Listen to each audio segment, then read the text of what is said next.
Welcome to the channel. This is Civilistan, your self-preparation guide for UPSC. This is 23rd August 2019, starting with the prelims. There is a detail about Battle of Adayar.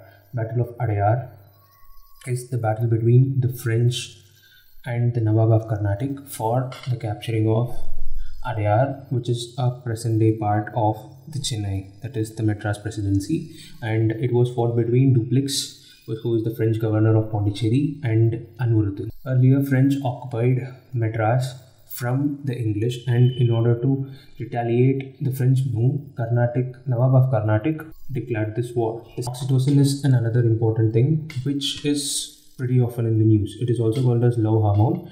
It is secreted in the pituitary glands, and private companies are currently banned from its production, and the matter is sub judice at the Supreme Court. And there is only one industry allowed. There is only one public sector industry allowed to manufacture this oxytocin currently. Let me know what it is in the comment section. It is very important in the child delivery, and it is for the pre and postnatal care, and it is currently misused in the dairy industry to trigger the milk production. If you use this oxytocin hormone and inject it to the cows, there is a higher chance of them to secrete more milk, and this is how this is misused in the dairy industry. Next one is about the Home Secretary. Yesterday we saw about the Cabinet Secretary, and today it is about the Home Secretary. You don't want to know who its name and other stuff, but you should know what does the Home Secretary does. He is the head of administration in the Ministry of Home Affairs, and these departments are all under him: the Department of Internal Security, Department of States, Department of Home, and Department of Border Management. All are headed by the Home Secretary. And there is one more thing called 2+2 dialogue, which is going on between India and USA for the past 2 years, and you should know about it also. The next one from the current point of view is the Financial Action Task Force, and this is also pretty often in the news, and you would have followed it. And this is just an revision. Its headquarters is in Paris, and it was founded in 1987 by the G7 countries, and currently there are about 39 members in it, and India is also its member. And its main aim since the 2009 is to combat money laundering and terror financing. It issues the grey list and blacklist of the countries. Grey list is issued as a warning in order to make the country come in line with the money laundering norms and to reduce the terror financing. And when it is blacklisted, it is a kind of economic sanction which affects the country in the longer run.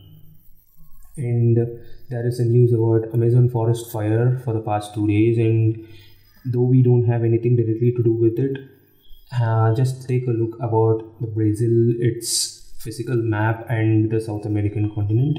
It will be useful for you in the longer run. And there are some terminologies which you should know in the today's case. What is startup? That is a new definition for startup. Know it. It is really important. What is a tax holiday? Tax holiday and Central Board of Direct Taxation. That's it for the prelims part. Coming to the mains, and the way you should develop your own style of making notes, and I have included how to make notes in a separate video. You can take a look at it, and you can evolve your own style, because everyone can't have the same style. It is up to your grasping ability. You can take it the way you want it. You can have your own style. And this is for the mains. This one is a pretty important one. Rajasthan's free medicine scheme gets the first rank in National Health Mission. These are important in the sense you can quote these things in the upcoming mains.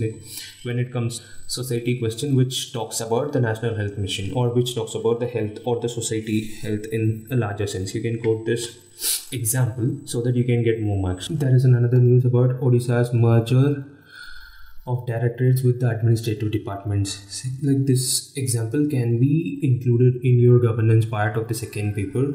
Just take a note of it, and always try to include live examples which happened recently in your mains answers. That will add an advantage.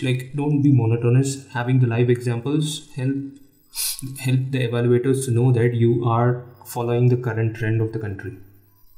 And DMs honored for innovative thinking. This one can be added in your GS4 ethics paper, how this district magistrate and an innovation way to make the communication possible in a Maoist affected area. Like these kind of live examples, you can quote it for your GS4 paper. 3 elephants die in the Odisha road accident. This one you can include in your GS3, wherein you talk about wildlife and how to save them. And this is a kind of important article from the economics point of view. Just have a look at it. It is always important to read the content all by yourself. I'm not going to do any spoon feeding. Read the content yourself and develop your own style of note making. Just understand what is this and then convert it into a single paragraph.